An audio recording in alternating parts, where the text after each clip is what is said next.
It's like the night before Christmas for me, at least, because Jingle Bells, Joe Ingles is going to make his season debut and his Milwaukee Bucks debut against the New Orleans Pelicans. And Milwaukee also first in the East. We're going to discuss whether that is actually a believable thing that has happened tonight, because the Bucks potentially haven't been playing their best basketball. And also MarJon Beauchamp.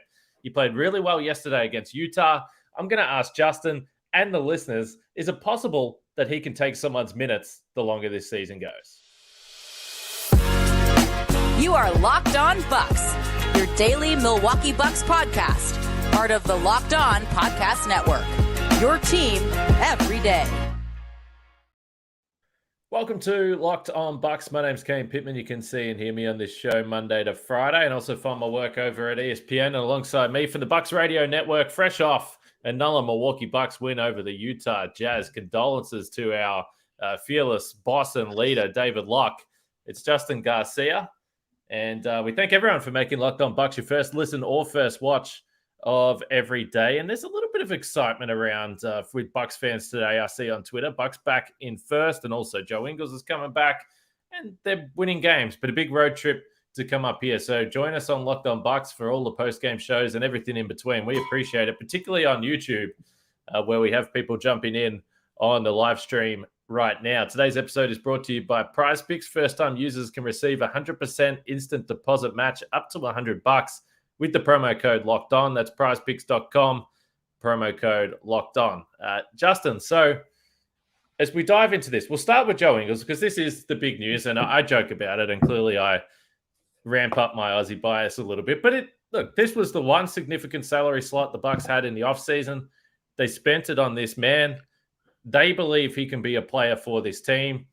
It's clearly going to take some time, but from being in and around the team, what have you sort of noticed about Joe, or what the teammates think of him, or anything regarding this return? Because I do think it's fair to say it's a little bit earlier than perhaps we anticipated. Yeah, I think it's I didn't think, we started to hear more and more of Christmas Day and December. I never thought we would see him before like February-ish, late January. I was always kind of like, well, they're going to be super cautious, as they always are, as you mentioned. And I mean, I would assume for at least the initial going here, he's not going to play a night two of a back-to-back. They're probably going to work in rest days for him as well. But it is kind of surprising to see him back even before Christmas Day, that everybody was pointing to that. So it is a little bit early. And I think what stands out the most, and I think Bud was actually asked this part of this question before the game on Saturday, and that was just, how have you noticed that Joe has really fit in with his team and acclimated himself? And Bud and a few other players talked about it, I think, in the piece that our buddy Eric was working on too, of, yeah, it's been interesting because it can take some time for guys to kind of fit in and just develop that chemistry off the court with their teammates, and especially when you're not playing. And he just started going through those 5-on-5s and scrimmages. So Bud mentioned, usually we see that take a little bit more time for guys to really get to know you and open up to you, that it just takes playing together. And that hasn't been the case with Joe, that he's been very talkative. Brooke Lopez sharing stories too about when he knew that Joe Ingles never shuts up, and dating back years ago. So I think it's just his communication is what is kind of fit him in with this group, that he's the new guy, and it's like he's everybody's pal already.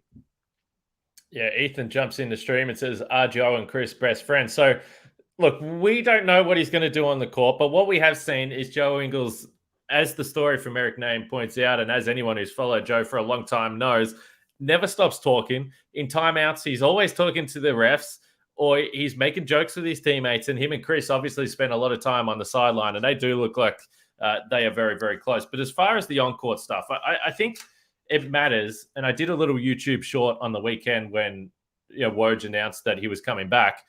And I think it matters from a timing perspective as well, because it's just going to be cool to see him play, like it is any player that has an ACL and has an extended period. For Joe, it's around 9 or close to 10 months.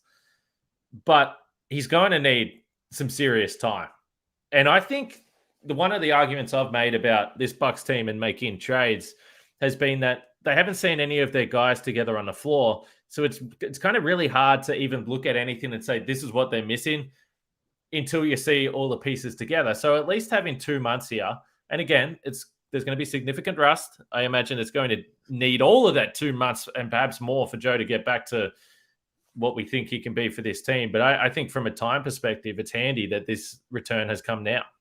Yeah, and like we said too, they're going to take their time with him. I know we say that after he's back 10 months after the ACL surgery, but I'm going to be really curious to see how many games he actually plays in on this road trip. Like, he's back on Monday, but I don't know about you. I would assume he's maybe not playing Wednesday, and it's going to be kind of like an every other, and they'll be cautious with him. But I'm really curious to see the defensive side, because I think he's a smart defender.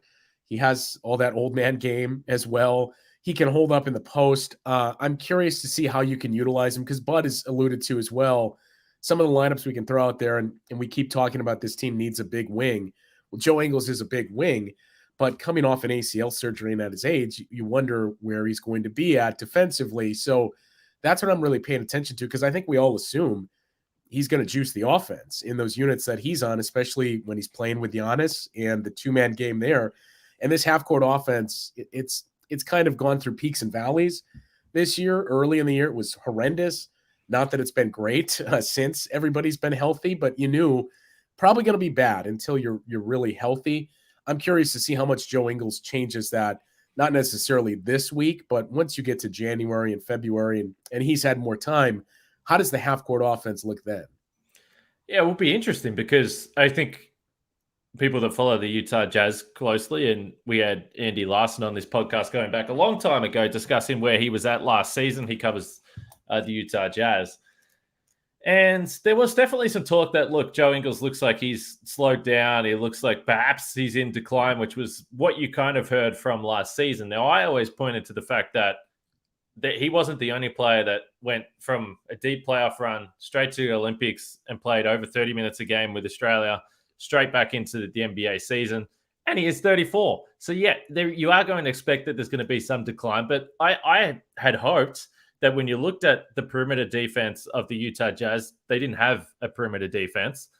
And I think that because he is such a high IQ player, maybe he's very much an average or above average defender on this team, and they can utilize him in ways that will maximize him. But yeah, we'll have to see how that plays out. But in terms of the offensive stuff, even if you just look at his numbers last year from scoring and in the different levels, he was still 72% at the rim, 54% from mid-range, and then he was 35% from three. And that 35% is significantly down from where he's been in the rest of his career, but he was still an efficient scorer. He's not going to be asked to get 15, 20 points a night on this team, but the facilitation numbers are excellent. He's in the highest percentile for assist percentage, assist to usage as well. He generally just makes things happen, and I think he likes to get guys involved. And I think if he had so much success with someone like Rudy Gobert, Derek Favors in the pick and roll, it's hard for me to believe that he won't be successful with Giannis.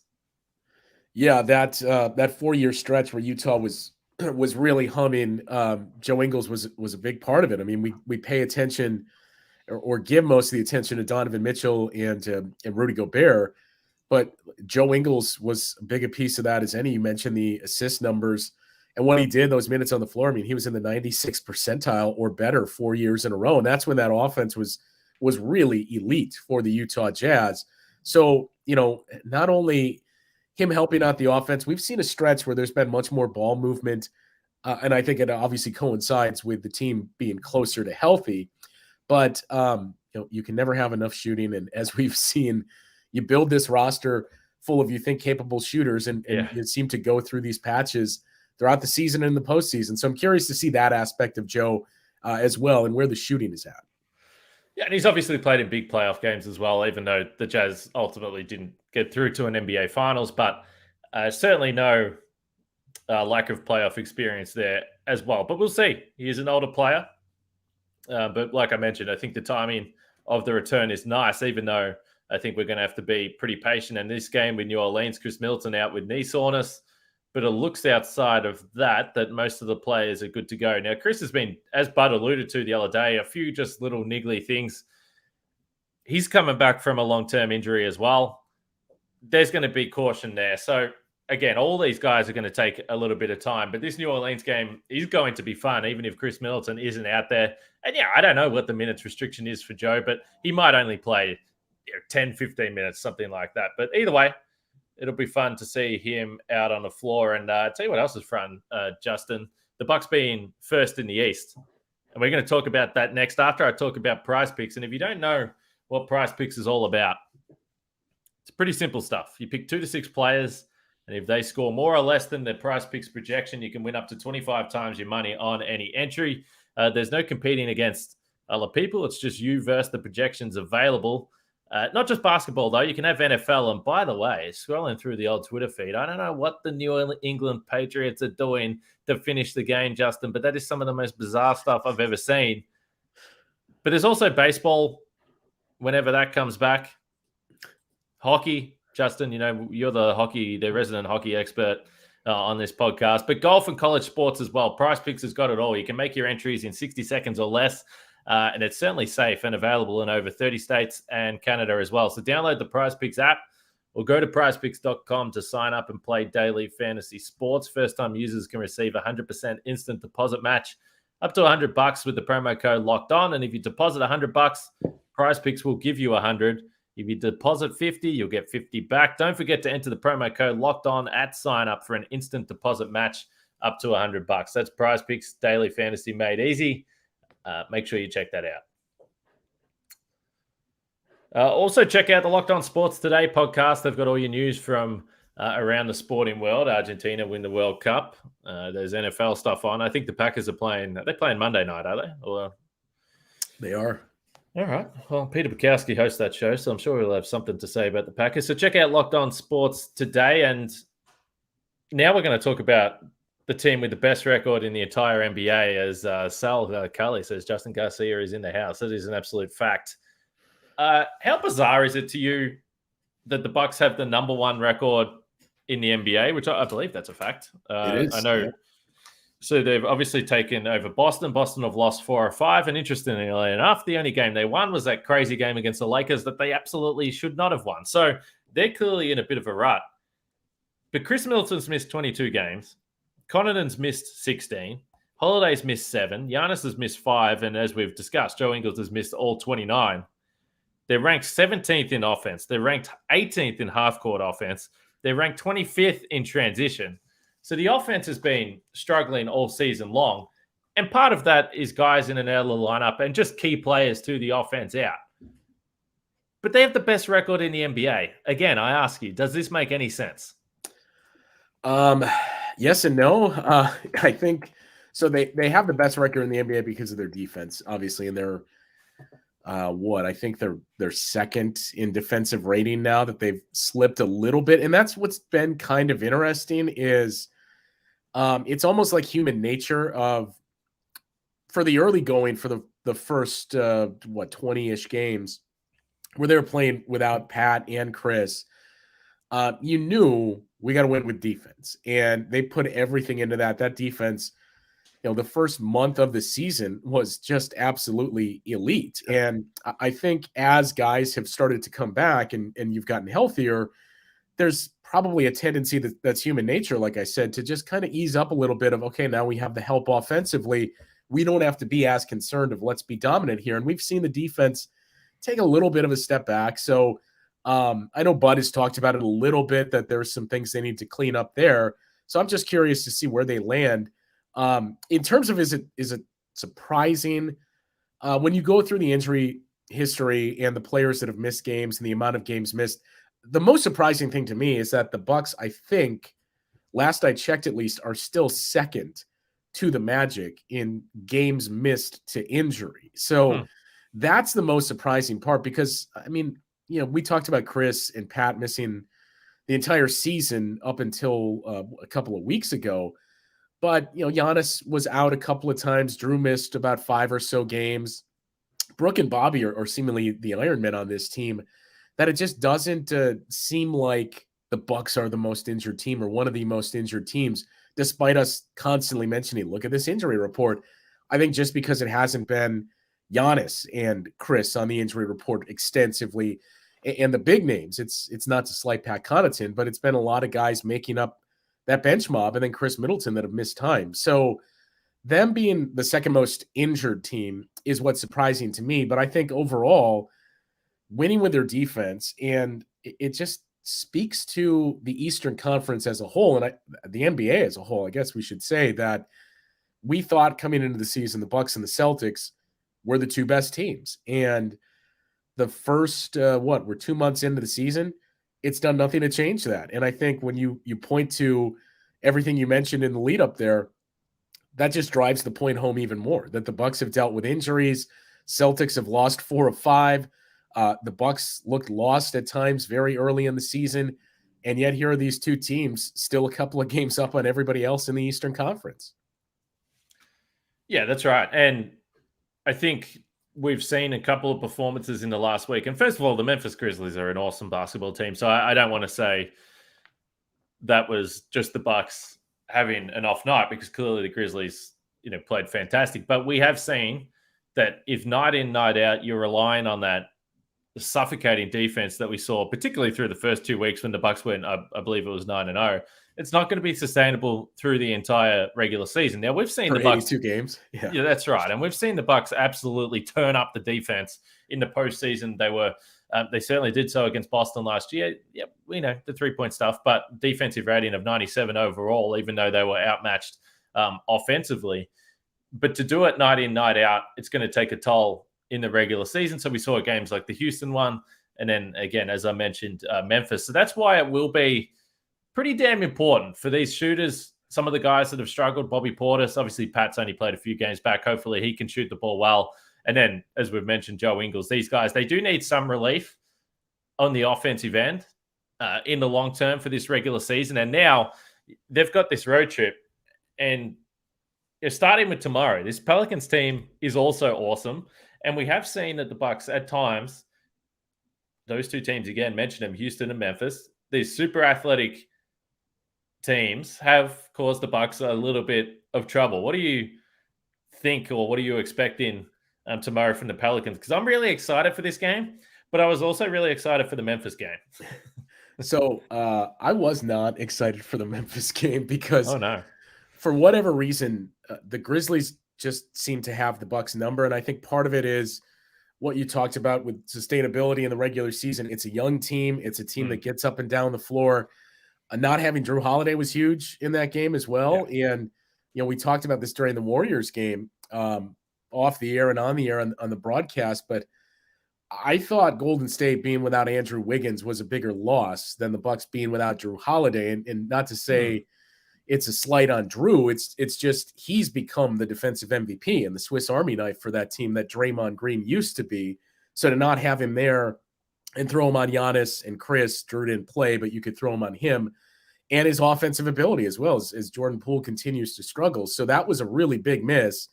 And for the Bucks, I mean, ultimately it just came down to, they have nobody to slow down Giannis and stop him. And you can point to, well, Drew on the perimeter and getting that defense on Steph Curry, sure. But Javon Carter is probably better. Not that he's great on Steph, but he's the type that you want to chase him around screens and just constantly be with him. So I thought that was a huge miss for the Warriors.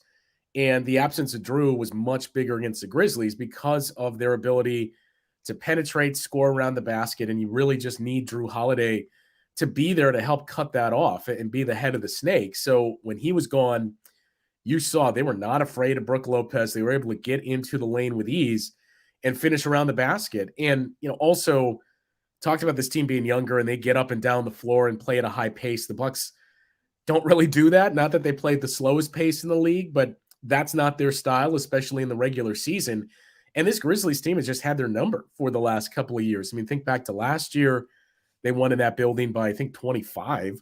And it's just a mixture of three-point shooters and athletic guys that get up and down the floor that you don't really want to see in the regular season. You can game plan for that in the playoffs. So I wasn't super anxious for that game against the Memphis Grizzlies. And as you mentioned with New Orleans, there's some similarities there, and it's a team that has a lot more assets defensively, and that's really what I'm interested in seeing. I think, the first time we saw Zion, everybody pointed to Giannis versus Zion, and I remember that first game, the championship year, where Zion had a couple of moves on Giannis, where everybody thought, man, is this going to be the next Giannis?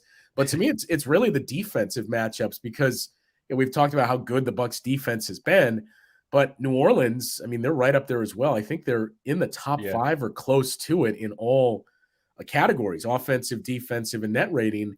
And you think about guys that they have that they can throw out there and just make things difficult on the Bucks and their wings. That's what I'm looking forward to. I don't think, and now that I say it, it is going to be, I don't think it's going to be a super high scoring game. I think it's going to be not a slog, but I think it's going to be more of a defensive game. Well, we've got the unstoppable force meets the immovable object. Zion is going to try and dunk on Brook Lopez at some point in this game, and Splash Mountain is going to have to stand there, take it, and swat it. And by the way, this win over Utah, which we haven't discussed a lot, I don't think there was anything hugely exciting from this game, but we are going to talk about MarJon Beauchamp in just a second. I know everyone likes talking about MarJon, and he did have a good game. But Brook Lopez had 3 blocks in the first 3 minutes of this game. He was on pace for 48 blocks, and then wasn't able to pick up another one. And then Utah just started looking over their shoulder and just stopped challenging him. There's a few plays where you could see, I'm not even trying this, and they were looking for the outlet. Yeah. No, I mean, Brook has just been outstanding, but this is going to be a big challenge. And then down the other end, Marcus Johnson's favorite, Choo Valanciunas, is, I assume, going to be on the floor because I think Zion has improved defensively, but I'm not sure he's ready to defend Giannis. So we'll see. But yeah, it's going to be fun. No Brandon Ingram for the Pelicans, which is obviously a blow. He's been out with this great toe injury. It's not a great toe injury for the Pelicans, but that's what it's listed on the injury report. That just means big toe, doesn't it? Yeah, as far as I know. Just call it big toe, guys. There's nothing great about any toe. Let's be honest about that. But let's talk about MarJon Beauchamp. Everyone's excited. I want to ask you, Justin. I kind of told you I was going to ask you this, but you've got one ad read to think about it. Can MarJon Beauchamp break into this rotation? And if he's going to break into this rotation, whose minutes is he taking? That's after we talk about ExpressVPN. Our friends here at the podcast. ExpressVPN protects your privacy and security online.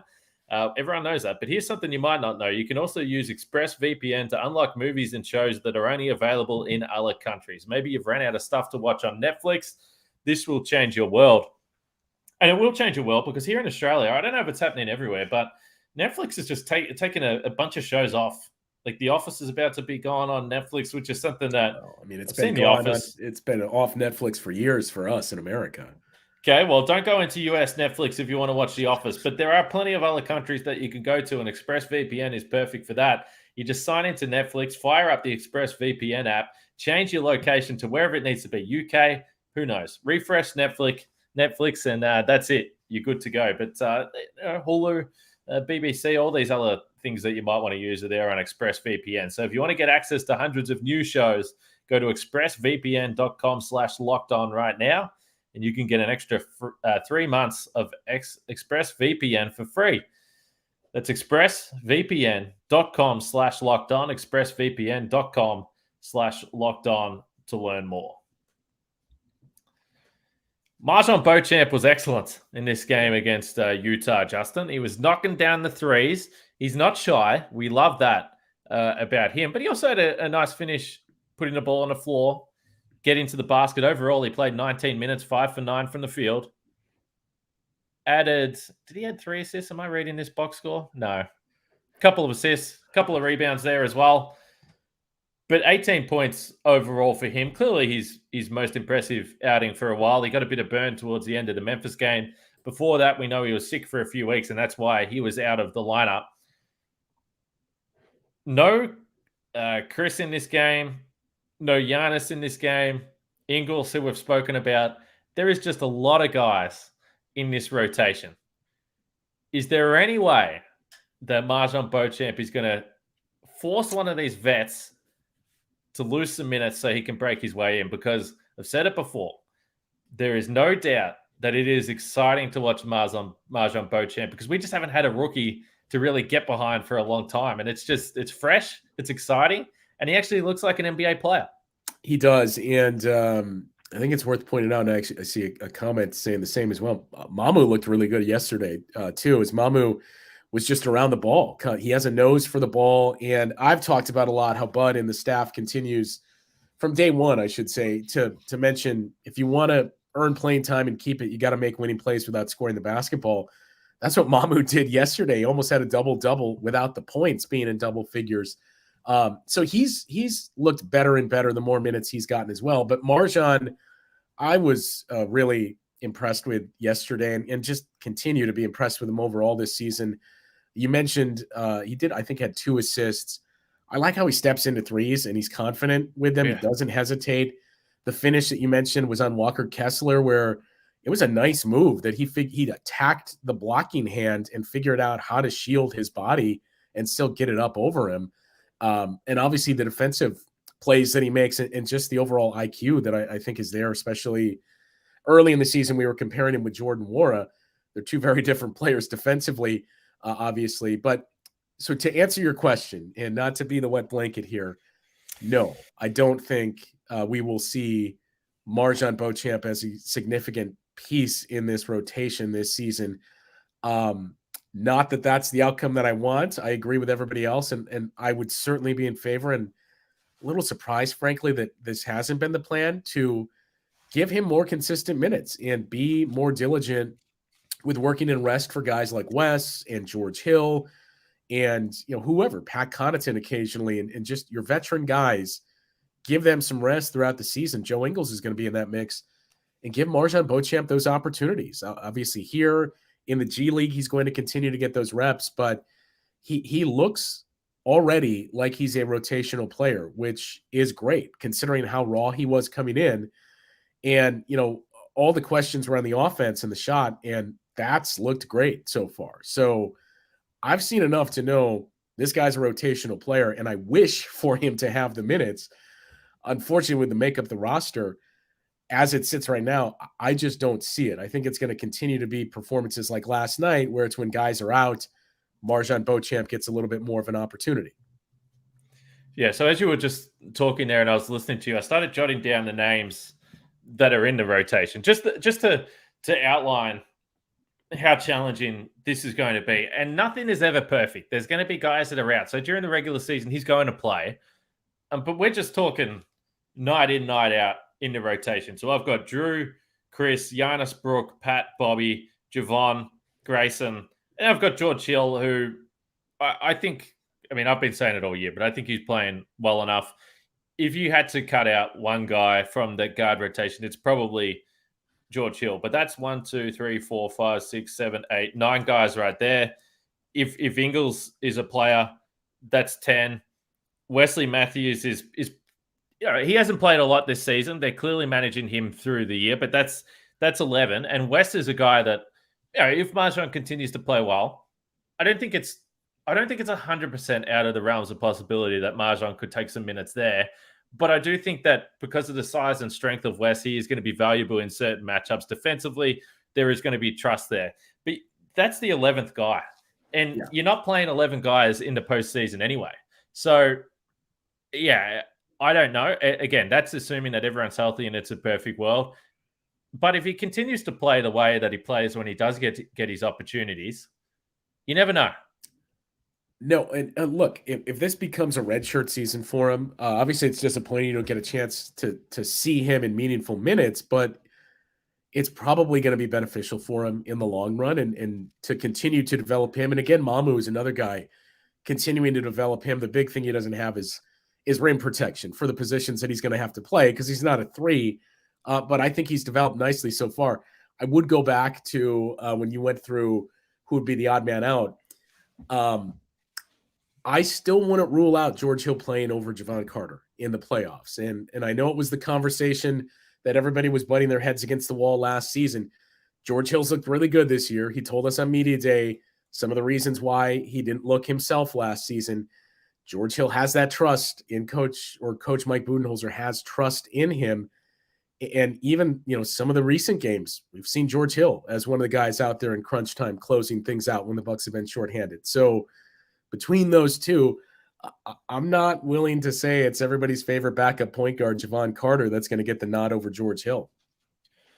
Well, we know through this season the easiest way to get the masses against us, Justin, is to talk about any type of praise for George Hill. James says, Kane, you've chosen an interesting hill to die on, which, by the way, everyone knows that I enjoy a pun, so that's fantastic. Ethan says, boo Justin, which I assume was to the hill over the Javon Carter stuff. So we'll see. I don't know. I think Javon, basically, based on what we've seen, the starters' minutes that he's got, the opportunity to start when guys have been out, I think he is ahead of George Hill in the pecking order right now. But again, we have seen that Bud has chosen to rest some of these or ease some of these veterans through the regular season. George Hill's not going to play 82 games. Neither is Wesley Matthews. So it'll be fascinating. But like I said, overall, there is nothing more exciting than having a rookie in there. And if you are looking big picture, the good thing for the Bucks is that MarJon, as I said, looks like a real NBA player. He looks like he's got real development and upside from a skill set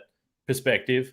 And more than anything, it made sense that the Bucks drafted him because of the defensive chops we think he's got, plus the athleticism. He's just a modern day guy for the NBA. And if you look at the Bucks moving forward, I'm not trying to retire anyone, but clearly George Hill and Wesley Matthews don't have much time.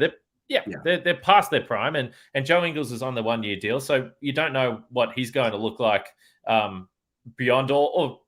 I think he's playing in the NBA for a while, but the point being, there's going to be openings there. I think there's a future for MarJon, a real future in Milwaukee.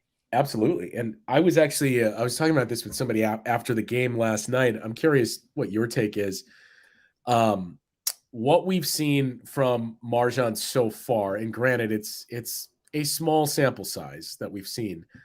But going back a couple of years ago when Donte DiVincenzo was a rookie, do you feel like you've been more impressed with what you've seen from MarJon this early than you were what you saw from Donte that early into his career, or is it vice versa? Or has it been the same for the two of them?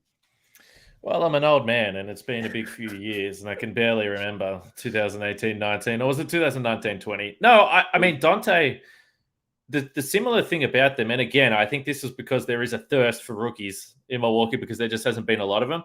But I remember that Donte was able to legitimately change games with those deflections, the steals, the transition stuff. And I think there's a little bit about that of MarJon. So who has a bigger impact? I think that at the time there was more of a need for a guy like Donte than there is right now for a guy like MarJon. So I think it was just easier for Donte to get those night in, night out minutes, I think. Yeah, and that's the thing I was going to point out. I mean, they're getting pretty close to games played rookie season because Donte only played about 25 games and then he suffered that heel injury. But we everybody knows Donte DiVincenzo was the first player off the bench that year that he was a rookie. But also, you kind of pointed to it, not to take anything away from Donte, but part of that was out of necessity. The Bucks' backcourt wasn't very deep, and that was part of drafting him there. You needed Donte DiVincenzo to be a contributor, and that's you want MarJon too. And you if he develops even quicker than any of us imagine, great. But the position that he's at, as we've just talked about today and for the last couple of months, that's where the Bucks are loaded. And also there was just as we're thinking of comparisons, it was interesting because remember back, it was like Donte was battling Sterling Brown for minutes. And now, MarJon's kind of battling Jordan Nwora, who, by the way, I didn't even mention Jordan Nwora in the guys that are there in the rotation, another guy that's played a bit and clearly had some opportunities. So it's going to be very interesting. The one thing I did notice watching Donte DiVincenzo the other day, they mentioned on the broadcast, well, he's won a championship before with Villanova. I was like, hey. He's also an NBA champion. Don't forget about that. Yeah. So I know he wasn't out on the court, but he did play playoff minutes that season and was a big part, or a starter all season long for the Bucks as well. So, I know he was maligned in his time here. People were quick to turn on people, but I always liked Donte. I hope he does well. And he knocked down a few threes against the Bucks.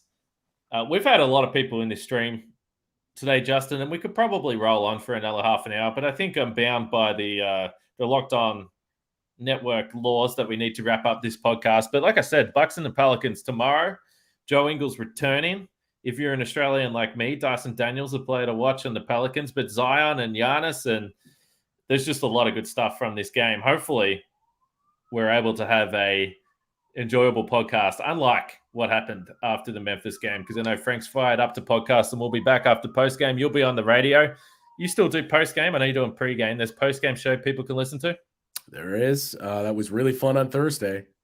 Almost as fun as a Locked On Bucks post-game.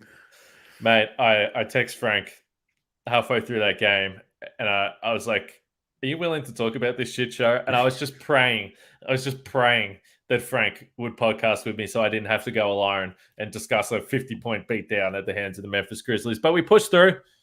Thanks to everyone for jumping in the stream for this podcast, and thanks to everyone for listening whenever you get around to it. Bucks and Pelicans, as I said, 7 p.m. Central Time, the start of, I believe, the longest road trip of the season for the Bucks. They're not home until a few days after Christmas. I believe they got a game against Chicago, and then they're home. So long road stand. They're number one in the East for now. We'll see how that lasts over the course of this road trip, but hopefully the Bucks can keep winning. We'll be back after Bucks and Pelicans. We'll speak to you guys then.